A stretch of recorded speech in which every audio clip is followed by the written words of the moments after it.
setiamu yang kurasakan lebih tinggi dari langit biru.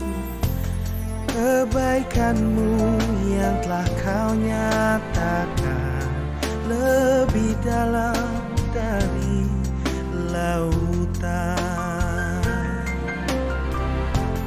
Berkat-Mu yang telah ku terima sempat membuatku terpesona. Apa yang tak pernah kupikirkan, itu yang kau sediakan bagiku. Siapakah aku ini Tuhan? Jadi biji mata-Mu. Dengan apa kan ku balas Tuhan selain puji dan sembahkan? Siapakah aku ini Tuhan? Jadi biji mata-Mu. Dengan apa kan ku balas Tuhan selain puji dan sembahkan? Shalom, selamat pagi untuk kita semua Amang Inang. Mari kita sambut hari ini dengan firman Tuhan. Kita persiapkan hati dan pikiran kita. Mari kita berdoa. Terpujilah Engkau Tuhan atas berkat dan kasih setia-Mu yang masih kami terima hingga pada saat ini. Melalui nafas kehidupan dan kekuatan untuk melakukan segala aktivitas kami, biarlah nama-Mu yang dipermuliakan. Kiranya Tuhan menuntun kami lewat firman-Mu hari ini, agar kami dapat melakukan yang seturut dengan kehendak-Mu. Berkati Tuhan hati dan pikiran kami, agar kami dapat mengerti akan firman-Mu. Di dalam nama Yesus Kristus kami berdoa. Amin. Firman Tuhan untuk kita pada hari ini, Senin 29 Juli 2024, tertulis di dalam Mazmur 97 ayat 10. Beginilah bunyi firman Tuhan. Hai orang-orang yang mengasihi Tuhan, bencilah kejahatan. Dia yang memelihara nyawa orang-orang yang dikasihinya akan melepaskan mereka dari tangan orang-orang fasik. Demikian firman Tuhan. Saudara-saudara yang terkasih di dalam nama Tuhan Yesus Kristus, apa yang ada di benak kita ketika kita mendengar kata kejahatan? Kita kerap memiliki pemahaman bahwa kejahatan itu dilakukan oleh orang-orang yang berkarakter keras, yang tidak bisa mengontrol amarahnya. Padahal kenyataannya tidak selalu. Kejahatan juga bisa dilakukan oleh siapa saja, termasuk orang yang lemah lembut sekalipun bisa menjadi pelaku kejahatan. Ada banyak contoh yang bisa kita lihat di media sosial sekarang. Pelaku kejahatan tidak lagi mesti orang yang bertampang sangar atau preman, tetapi orang yang terlihat baik, suci, dan rohani sekalipun bisa terjerumus dalam kejahatan. Inilah yang mau dicegah oleh pemazmur, supaya kejahatan itu tidak menular kepada orang-orang yang mengasihi Tuhan dan juga orang-orang pengikut Tuhan. Untuk itulah pemazmur mengatakan pada orang-orang agar menentukan sikap dengan membenci kejahatan.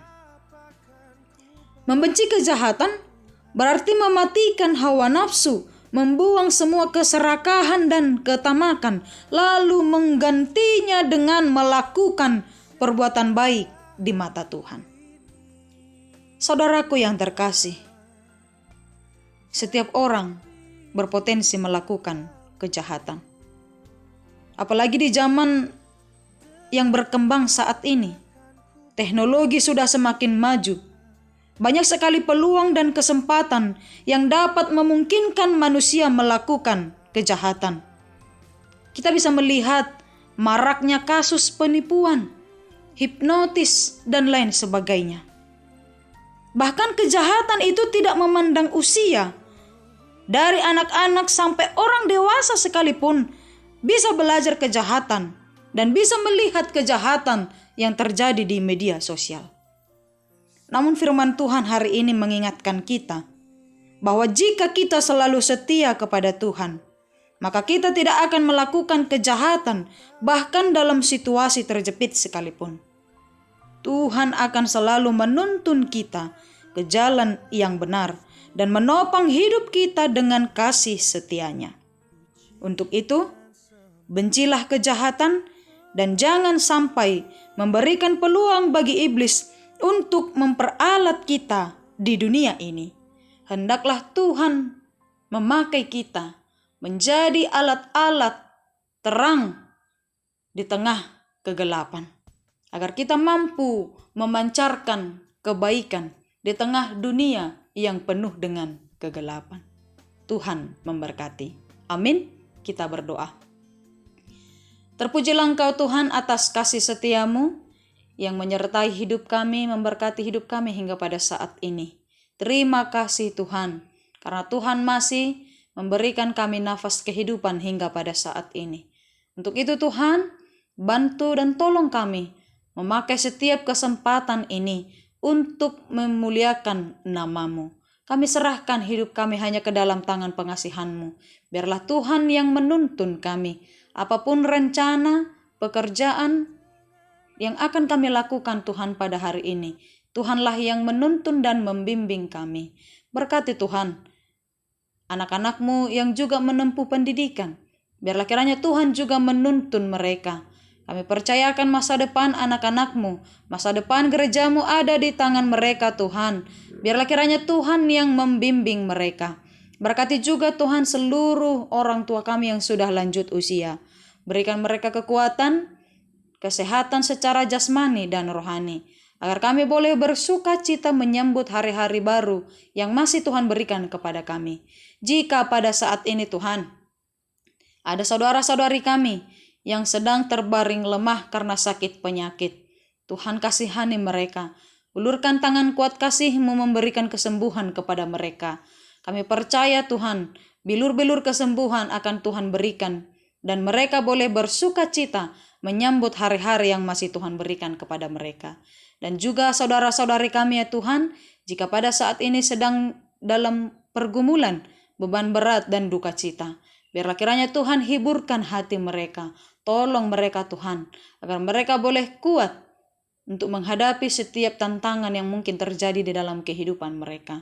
Tuhan Yesus di atas segalanya, ampuni kami dari segala dosa dan pelanggaran kami, agar kami layak menerima berkat-Mu. Terpujilah Engkau Tuhan, saat ini sampai selama-lamanya.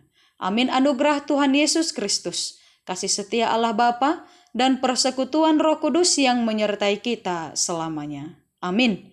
Demikian firman Tuhan untuk kita pada hari ini Amang Inang. Selamat beraktivitas. Tuhan Yesus memberkati. Shalom. Selain puji dan sembah